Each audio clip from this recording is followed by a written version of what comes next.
Hello and welcome to World History Unit 6 China. So this is the last stop before we finally get into how World War II got started. So again, we're going to take it back to just before World War I, when a leader by the name of Sun Yat-sen took control in China. He is considered their first great leader, their father of their entire nation, because he overthrew the last Chinese dynasty and set up a pseudo-democracy, but in some ways was still a very totalitarianistic. It was a very fascist nation, and for a number of reasons. He formed the Kuomintang, which is a nationalistic party that pushed for modernization and nationalization in China. Nationalization because he wanted Chinese people for the first time in their history to be proud to be Chinese. Even if they weren't among the wealthy elites, they're powerful, no matter who you are, be proud of where you're from. This idea came from Sun Yat-sen. And he had three principles for the people that are still quoted and learned to this day in China. And those are nationalism, people's rights, and people's livelihood. These are all things that people should have. That means love for their country, absolute love for it, their rights, and of course the ability to have a quality of life and not just have to suffer and struggle all the time. In 1917, he led China to join the fight in World War I, believing that afterward the Allies would return land taken from them by Germany. However, after the war ended, the Allies instead gave the land to their enemy, Japan. And this is the event that directly connects China with the beginning of World War II and the shaping of international politics after which. The Chinese people were very angry that Sun Yat-sen and their leadership had led them and caused Chinese soldiers to die for nothing. They were told, go and fight in this war and we'll get this land back. And instead, not only did they not get the land, but it was given to their enemy, Japan. People became very disappointed in democracy.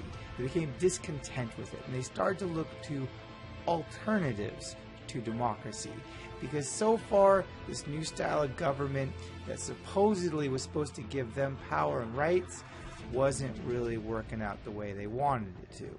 Now, unfortunately for the success of democracy in China, the leader that took over after the death of Sun Yat-sen concentrated power even more into the hands of the government and took power away from the hands of the people, making the democracy less and less democratic and more fascist, where people had to pledge loyalty to the leader, who was known as Jiang Jiechi, also known as Chiang Kai-shek. So Jiang Jiechi became China and the Kuomintang's new leader, but unlike Sun Yat-sen, he was not able to keep peace between the growing Communist Party, and as a result, a major civil war began between the two parties, the Communist Party and the Kuomintang Party. So as tensions between the two parties grew to the point where civil war exploded, in the early part of the Civil War, the Kuomintang greatly outmatched the Communist Party. In fact, the Communist Party suffered numerous defeats, culminating into one of the most tragic events of all of Chinese history, the Long March. The Long March was a 6,000-mile journey undertaken by the Communist forces, who were being circled and surrounded by the Kuomintang and were forced to retreat over 6,000 miles, with Jiang Jiechi, Chiang Kai-shek, hot on their heels.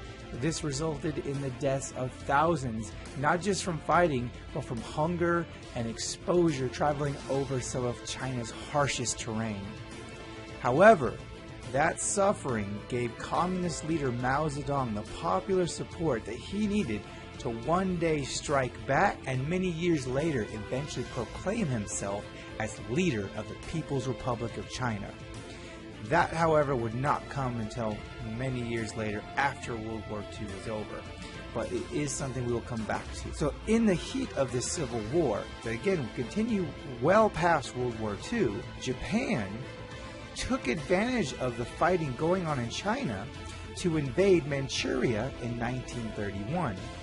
Manchuria is a province in China. A province is like a state, just a different name for it, that many Japanese businesses had invested in due to its abundance of iron and coal that Japan had very little access to at home. So Japan invaded Manchuria in 1931, temporarily halting the Civil War as the Chinese turned to face the new threat, and temporarily the Communist Party and the Kuomintang Party found themselves fighting side by side. Now, how this ties into World War II and all of Europe on the other side of the planet has to do with something called the League of Nations. Those of you who know your history from World War I know at the end of World War I, the League of Nations was formed as a way for countries to resolve differences and also to punish countries who act aggressively, like Japan just did. Trying to conquer portions of another country's land, that's acting aggressively. That's exactly the kind of thing the League of Nations was supposed to prevent or punish those who acted aggressively. However, with Japan's invasion of Manchuria, the League of Nations did nothing. Oh, they made clear that they disapproved, and they tried to apply some kind of economic sanctions and punishments on Japan, but nothing meaningful. Now, the League's inability to apply a meaningful consequence was noticed by some of the future leaders in fascist countries of the future in Europe, in particular in both Italy and Germany.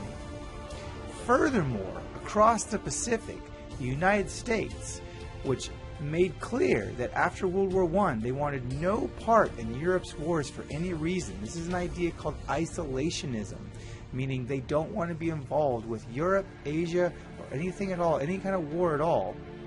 They also did nothing. In fact, they actually passed neutrality acts banning the ability to loan or sell weapons, arms, to any nations that are at war. Now, of course, they would not want to sell to Japan, but that means they could not sell arms. They weren't allowing themselves to sell arms to countries defending themselves either, like China.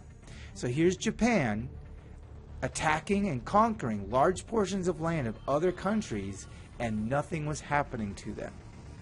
So, of course, leaders in Europe were watching that, realizing, hey, League of Nations doing nothing. U.S. doing nothing. They're just talking. Maybe there's some land we'd like to take. And that is how we get onto the road to World War II.